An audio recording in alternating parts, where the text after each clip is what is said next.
music has been a theme that continues to come back, especially as it relates to young people. So yeah. Connector. It's a connector. It's an easy way to kind of break down those barriers that might exist to be able to connect and reach with other people.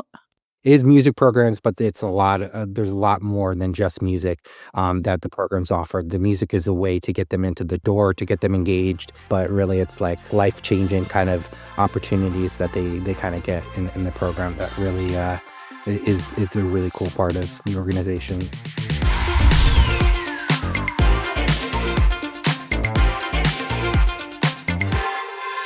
Good morning. I'm Stacey Houston, the executive director here at SixDegrees.org, and we're back with another segment of the Six Pack. And this is a social media and podcast series where we get to introduce you to change leaders in causes that are really near and dear to our hearts. And before we dive in, I just want to share a little bit more about Six Degrees for those of you that are more recent followers. Six Degrees is a public 501c3 charity that helps to increase the reach and impact for local grassroots nonprofits around the nation. And we do that through the power of storytelling, social impact campaign creation, and connecting those to resources that they really need to further their mission. And I'm super, super excited today because I get to spend some time with old friends that are near and dear to our heart at Six Degrees. I'm really, really excited. So we have been working with Jessica Kraft and Josh Kraft from Rock to the Future for the past 3.5 years, probably going on 4 years, which seems like a lot longer. We've done a lot of really amazing projects together and had just an opportunity to support their mission. And you're going to hear all about it and why we were so pumped to meet them back in 2021 and why we continue to support them today. So welcome to the show. Amazing. We're thrilled to be here. Thanks, Stacey. I will let you go first, Jessica. If you could please just introduce yourself. Yeah. Hi. Good morning. I'm Jessica Kraft. I am the CEO and founder of Rock to the Future. I'm Josh Kraft. I'm the Chief Music Officer of Rock to the Future. Perfect. Thank you so much for being here. If you could just start by telling us a little bit about your organization. I think if people have been following us for any time at all, they've probably seen some of the cool things that we've done with you recently and even a few years ago. But I would love to just talk a little bit about how you guys bring your mission to life. So Rock to the Future, we are now in our 15th year of operation, which is wild. So it's a big year for us. And we started originally, as a volunteer organization in 2010. So Josh and I, we recognized that there was a need for young people to have access to opportunities that they were interested in. And so we started Rock to the Future with 13 youth from our neighborhood in the Kensington area of Philadelphia. And over the past 15 years, the organization has just continued to grow. We partner with schools, community organizations, and partners in the justice system to bring high-quality, student-driven music programs to more than 1,200 young people each year. Our focus is really using these really exciting and innovative music opportunities to provide other means of support. So that's education support, resource support, mental health support. So the focus is not for young people to necessarily pursue music, although we do provide those skills if they desire to do so. But it's really providing an outlet that is really critical for youth development and for pathways. Yeah, that's incredible. And speaking of those kind of innovative projects, when we first connected, a little backstory, Six Degrees was working with the Bacon Brothers, and they had this new song, Philly Thing, that they were wanting to do kind of a charitable component. So they tasked me with looking and finding organizations in the Philly area where they're from that could partner and maybe benefit from the song's, release. And that's when we found you all. And what a day getting to invite some of the young people that worked with you at the time to come into the studio to film. I remember Naheem was 11 years old. He got to write a rap on the track and sing it and get his first songwriting credit. It was really, really special. And something that stood out to me was all of them echoing kind of the same thing, that this was more than just an after school program, that they felt safe, they felt seen, they felt like the adults that were there were like an extension of their support system. Yeah, we really try to take a different approach to music education by centering the youth that we work with, and they're really the ones that are leading their creation process, and they design their events, and they design program policies and peer agreements. So it's definitely not a top down structure. It's built for the youth to lead their programs and their decision making. Josh, did you want to talk about the recording opportunity, because I know that you Yeah. were very involved with that? Yeah, yeah. It was a really cool experience for the students because every year we try to get that, or we get the students to record original songs in like professional recording studios every year. So they get these kind of opportunities, but an opportunity to work with a musician and an actor, like a really well known. Like I think a lot of the students were a little nervous, but when they got into the experience, they just like everyone was so welcoming. They got an opportunity to be in a professional studio, not only with a professional gear, but also producers and, just like the environment was really, really cool experience for the students. So we handpicked a few students, gave them the music. All the students like practiced the music. We worked on the music with the students and they came in prepared to record. And it was a great day. I really enjoyed the experience and the students really enjoyed the experience too. And like, it's something that, even though it's been like 3 years, we'll still see those students that were a part of it. And they always talk about it. They always bring it up and, how cool it was to be in the studio with the Bacon Brothers recording, It's a Philly Thing song. So, yeah. Yeah. It And was one of, the most powerful projects we participated in as well. That definitely was, something that left a lasting impression. I don't know if it's like too much information, but with Kevin coming in and having somebody, yeah, that is, I mean, an A-list actor, musician, he's so grounded, and watching him interact with the students, like being very hands-on, but also allowing them the space that they needed to do it in their way, but motivating them and coaching them, and seeing him work with Naeem on the rap that he was putting together. It was really interesting. It was really just seeing how well he worked with the students and how interested he was in what the students were doing.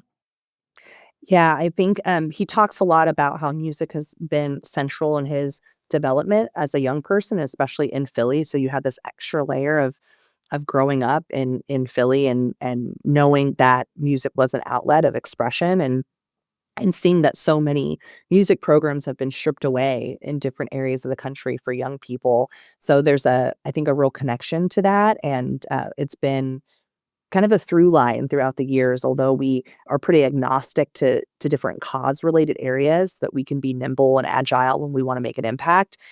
Music has been a theme that continues to come back, especially as it relates to young people. So, yeah. Connector. It's a connector. And it's an easy way to kind of break down those barriers that might exist to be able to connect and reach other people. Yeah, we were, reading a Spotify stat that said 74% of young people find that music helps them express themselves in ways that they can't find through words, I and I feel thought that's that. Yeah. powerful. I Mhm. was that I mean, I'm sure most of us were that kid also. Yep. Oh, yeah. Yes, maybe sometimes still are, so Yep. well, Josh, I mean, and Jess, you obviously can speak to this as well, but what's one of the most rewarding parts of the work or, inversely challenging? Some of the most rewarding parts I think is the experience of like we worked at the beginning stages of things when I was just 13 kids, watching them go from middle school and then go to high school and then graduate and then invite us to their high school graduations, and even some of them invite us to their college graduation. So seeing that, like now we're parents, me and Jess very recently, but before that, we just had the students that we worked with, and that meant a lot, and the trust that the families put into in us to watch the kids 5 days a week, and have that kind of experience. I mean, some of them even called us to drive their kids to college. Like we literally dropped off some of the students to college, and so just like that whole experience of, we also brought them to the college that they went to. Did like college tours, with the students in the after school program. So I think that was really kind of like a rewarding part of it, just seeing the transitions and seeing just like the commitment of students, to like attend the program. And like, they didn't go to school for music either. Some of them went to school for education or other various different medical kind of things. So it was like music that brought them in the door, but then we helped them, with getting into college or in trade schools and things like that. Like I think what Jess was saying before, that it is music programs, but it's a lot. There's a lot more than just music that the programs offer. The music is a way to get them into the door, to get them engaged. But really, it's like life changing kind of opportunities that they kind of get in the program that really is a really cool part of the organization. The rewarding part for me, at least.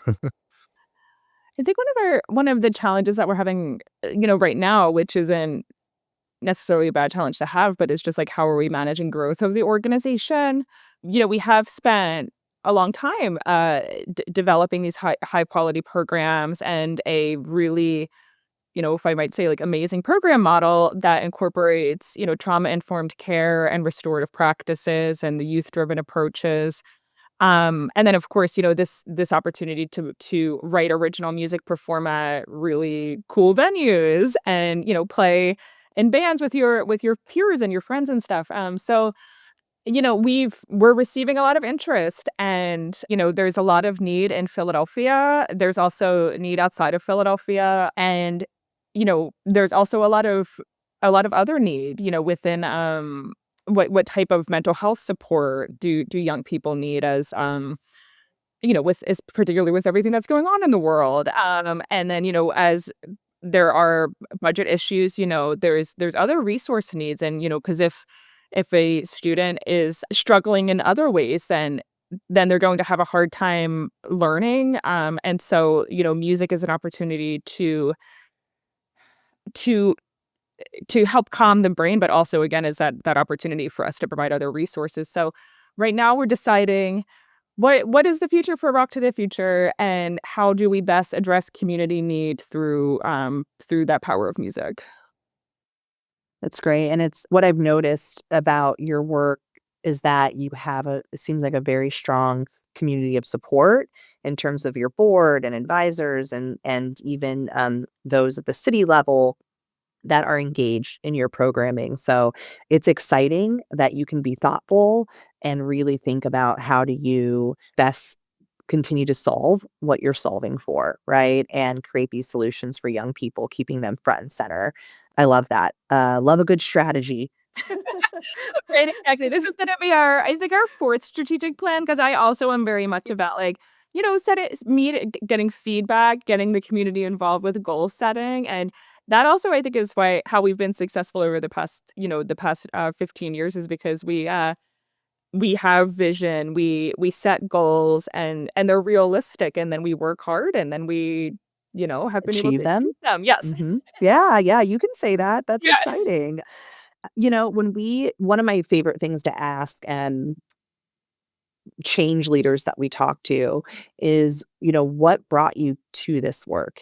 I think that we have life experiences sometimes, other times it's like a moment, but I would just love to hear a little bit about, your backstory and why you chose to start Rock the Future and really dedicate your life to it.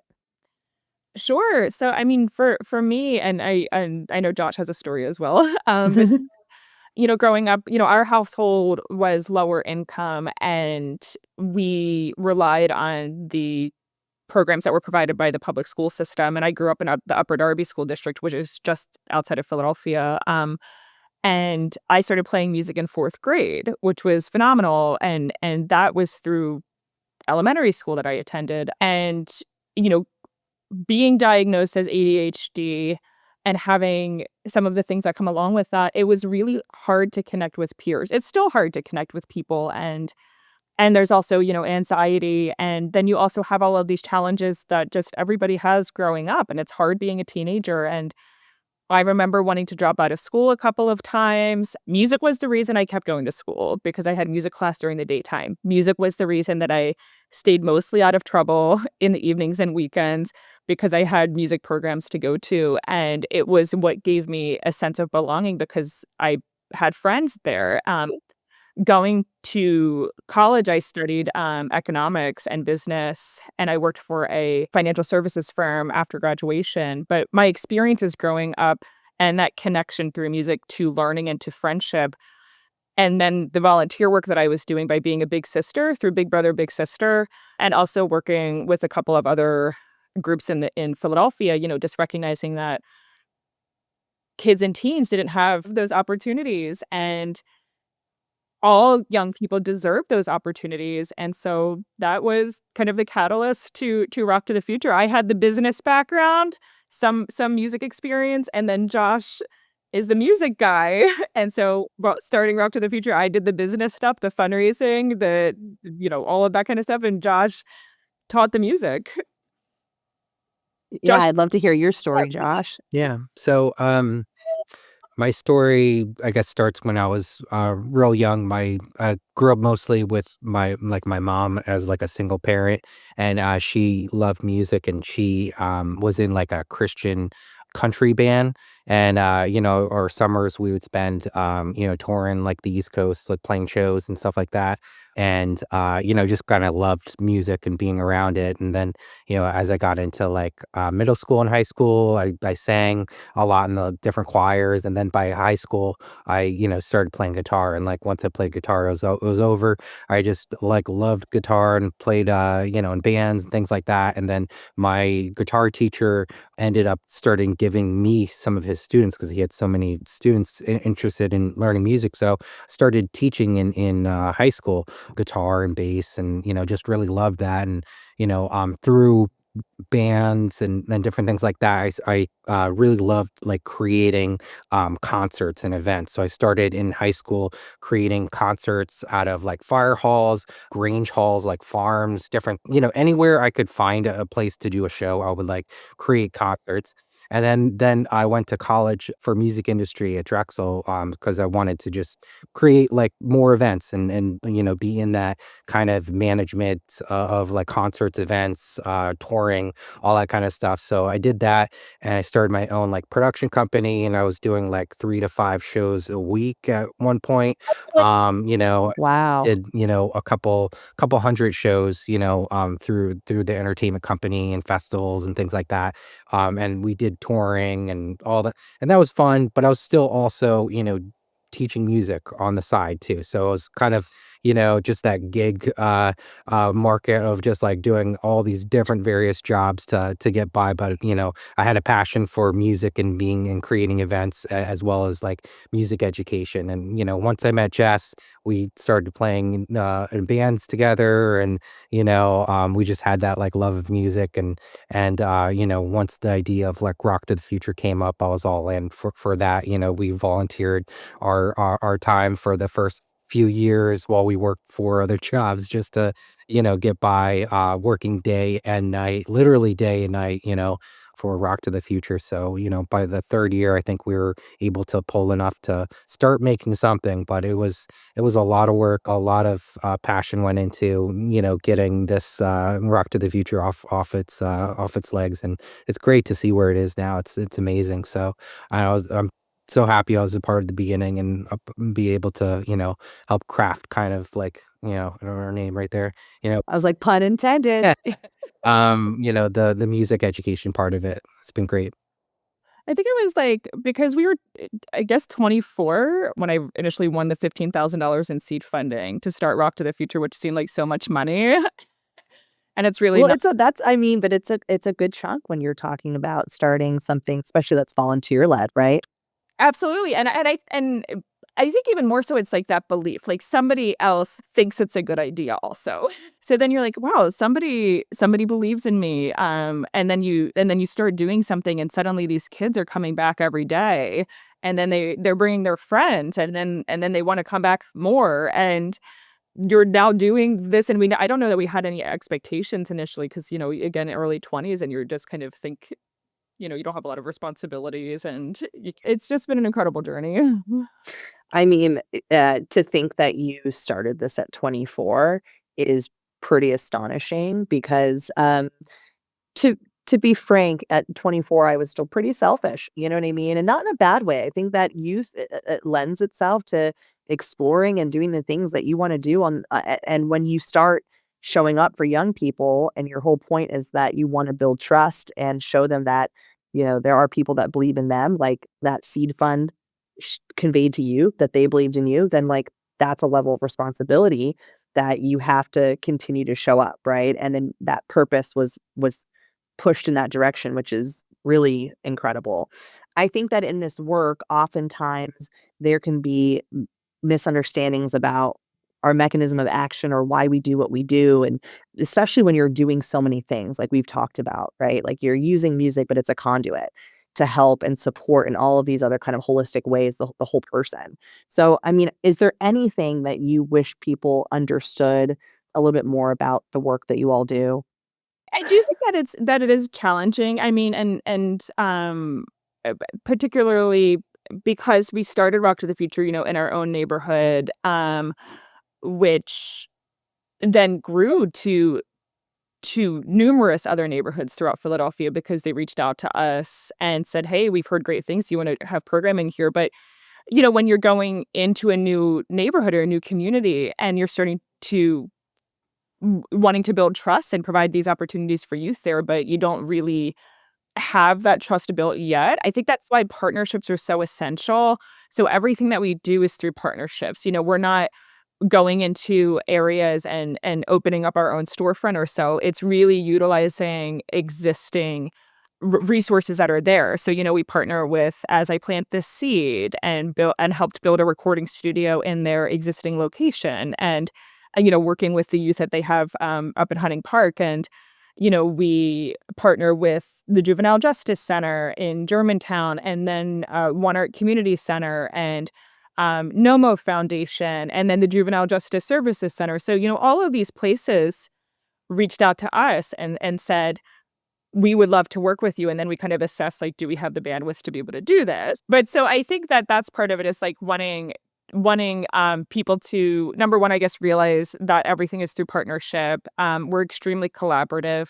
It really is just because we believe that young people should have access to these opportunities. That really just truly is what the passion behind what we do is. And it's interesting because I think that people have a tendency to be cynical or maybe jaded or so, or uncertain of people's motives behind or their intentions behind what they're doing, especially if they don't know you.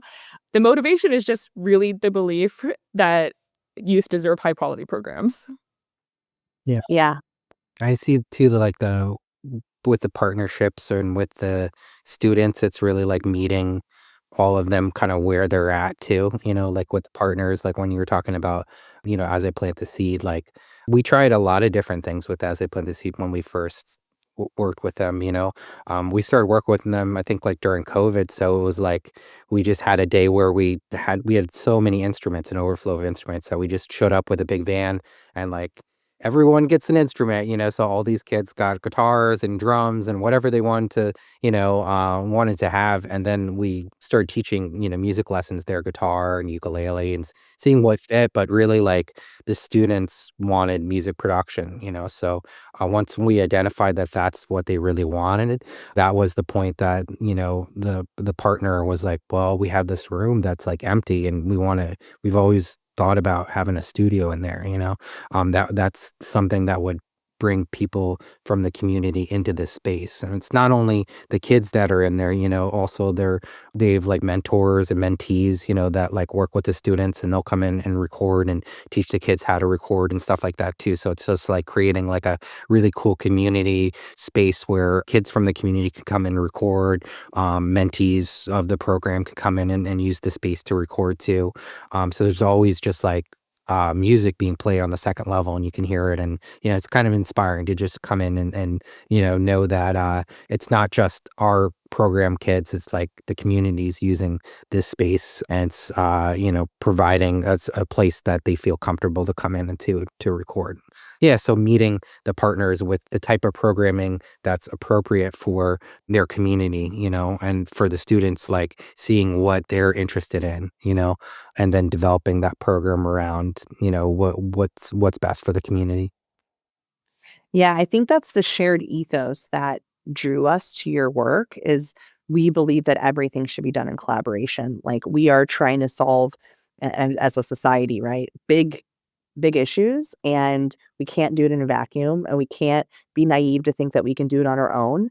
And it's going to take that interconnection of different organizations saying, what do you have? What do we have? How can we fill in the gaps? And especially now in the climate that we're facing in this sector with a lot of pulled back funding, and we talk to organizations all the time that are really facing cutbacks and up to having to close their doors. Speaking of kind of that collaboration, when we partnered with you all to do Roofs Room, which was kind of the first initiative that Six Degrees did in this supporting a capital project, we had been for a long time. For those of you that don't know, Kevin's mom is her name is Ruth Bacon, and we had this idea that we wanted to honor her with an initiative, a program of ours, because she utilized spaces in maximum security penitentiary in or outside of Philadelphia back in the 80s to create a space for inmates to basically spend dignified quality time with young people in their life, and those that were caretaking for them during visits. And we found that so moving that we thought, we should look for additional ways to find unused space and help support local nonprofits that can operate programming in that space. Because sometimes it's just about we have the people, we have the idea, but we don't have the space to do it in. And this was one of those perfect marriages where you were talking to the juvenile justice services in Philly, and you had already been doing some programming, and then there was a space there, and we thought, oh, this is meant to be. And it was so beautiful. We got to open it with you all just a couple months ago, and it was very moving. I think that's when with the value of verbalizing vision. So that way other people know, like, what you're all about, and having these things that might seem really wild, like, "Hey, like, let's take this space that is being underutilized or that has clutter in it, and we can turn it into something." And I remember when Josh and I first met with, the folks over at the Juvenile Justice Services Center, people at the city, and they were just like they were into the project, of course, but I don't know if they understood the vision. Also because getting back to trust, they didn't really know us. It was a newish partnership to be working with, the JJSC, but they were like, "Okay, we'll see where we'll see where this goes." Sure. Sure, yeah. Um, but, because we had been working there for a couple of years with youth that are, in detention, and there wasn't a dedicated space for them to learn and create, and there wasn't a dedicated space for families to come in and have performances with the youth, and hearing that, and then meeting with you all and having the desire to build this space where families can engage together, and then us being this connector and being able to bring in resource partners that can fund some of these things, and then JJSC having of course the space and the youth that we work with, and being able to work with community partners to really pull off, like, an incredible project. And I mean, of course, I shouldn't take any of the credit. Josh led the whole thing. Josh was in there. I mean, it was incredible to see, and also and I want to give you a chance, Josh, to kind of respond to that. But I know it probably felt long to you, but it really did not seem that long to get public and private partnerships to come together in that type of way so quickly. Honestly, was astonishing when we would talk to you and the milestones were moving so quickly. And I know probably Josh, you felt like they weren't moving that quickly, but they comparatively Yeah. to Oh, some places, especially regional permits and construction and all those things. What a feat. And like just to be able to lead something like that and see it come to life. I would love to hear, Josh, kind of your perception of that entire process. Yeah.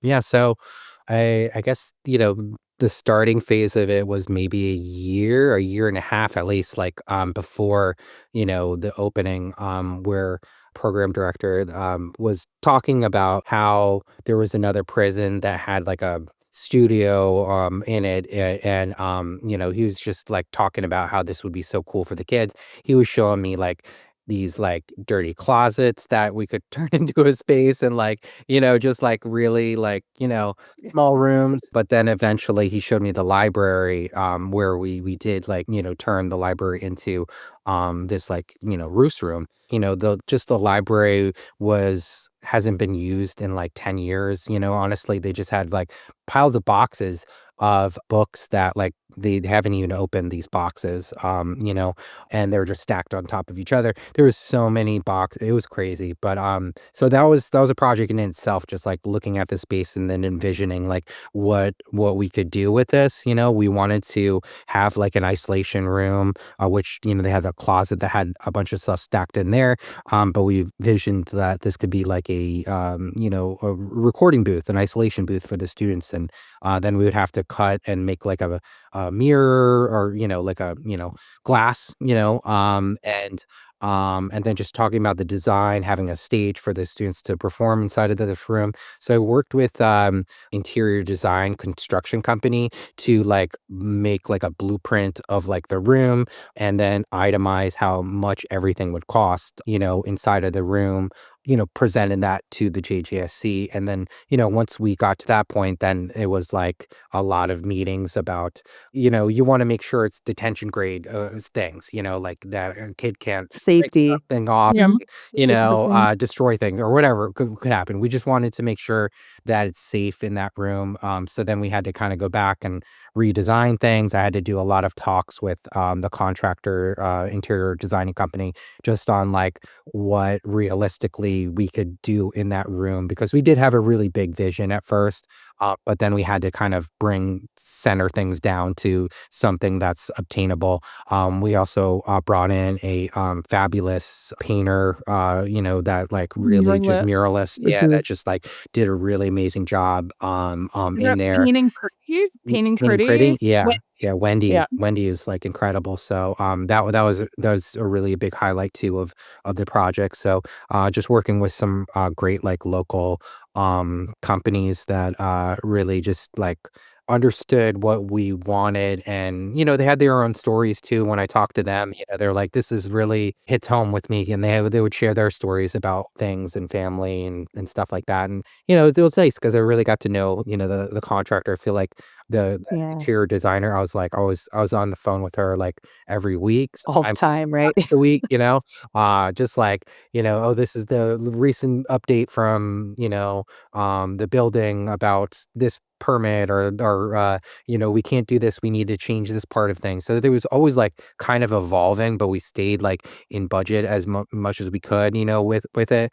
I think the end product was, like, really incredible. And, like, we're still, like, working with them on, like, making the space, like, what they envision, too, with the furniture and different aspects of, like, keeping up with the studio. Then also showing, like, the school district, they're in there too during the day, so showing them the equipment too so they can use it for the kids and stuff too. So it's not just like, "Oh, we have this equipment, you can only use it when we're in there." We're sharing it with the school district too, so they can, like, use it with the students, and the students can feel, like, connected in that room, I It's a true spirit of collaboration, yeah. right? Mhm. Mhm. Now they have a beautiful there's this beautiful space with murals of, well-known Philadelphia folks that the young people can connect to. So, I know Will Smith is on the wall, and Meek Mill, and PNB Rock, and, Kevin Hart, and I think Wallow and Haley. I don't wanna say anybody. Yeah, I Yeah, was trying to think of who else might be on the yeah, walls. and the Bacon It's a lot Uh, of people. It's a beautiful mural. yeah, walls, but, these murals, and stars everywhere, Josh physically going in and putting the stars up, and, yep, we've got the Bacon Brothers star, of mhm, course, yeah, and, there's just this beautiful space now that is used, regularly. So, we're talking about all week, all day, so it's not just a Rock to the Future thing. It's a place that is for, all of the young people that are currently in detention, and where they can work together and collaborate and build motivation and pride and confidence. And then the one thing that we have the goal of doing is really building those relationships with the youth that we serve. So that way, once they are released, we can connect them to our community locations and provide education support and resource support to ideally, keep them on a bright pathway. I love that. So now is the time that we get to ask, how can we support you? We want people to know where they can find you, what you need currently. How can people plug in, both if they're local to Philly and those that are kind of in this national network that supports 6 Degrees? Sure. One of the goals that we've always had is providing our programs at no cost. So our programs are absolutely free. We provide the instruments, transportation, meals. There are no auditions. For most of the youth, it's the first time that they've ever had the opportunity to learn, create, perform music. So, the biggest way of getting involved that is incredibly helpful for us is making a donation. And you could do that by going to rocktothefuture.org.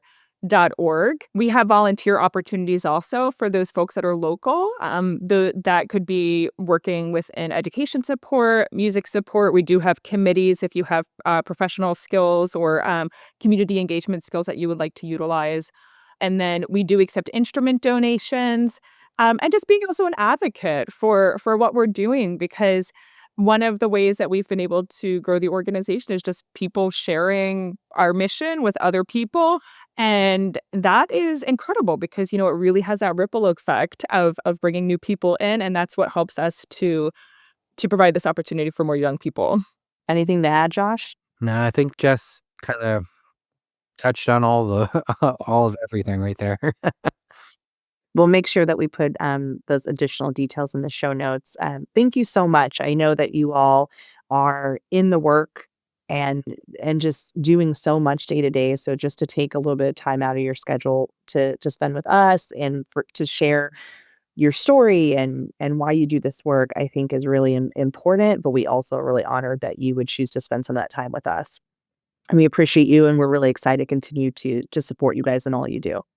And we Mm. are so mutually appreciative Yeah. of everything that you do, with Rock to the Future, of course, and supporting the various projects, but also just all the great work that y'all do nationally and then even internationally. It's really phenomenal to, for Kevin and for SixDegrees.org to be selfless and spend so much time thinking about the ways that you can leverage that star power to have some real impact. Yeah.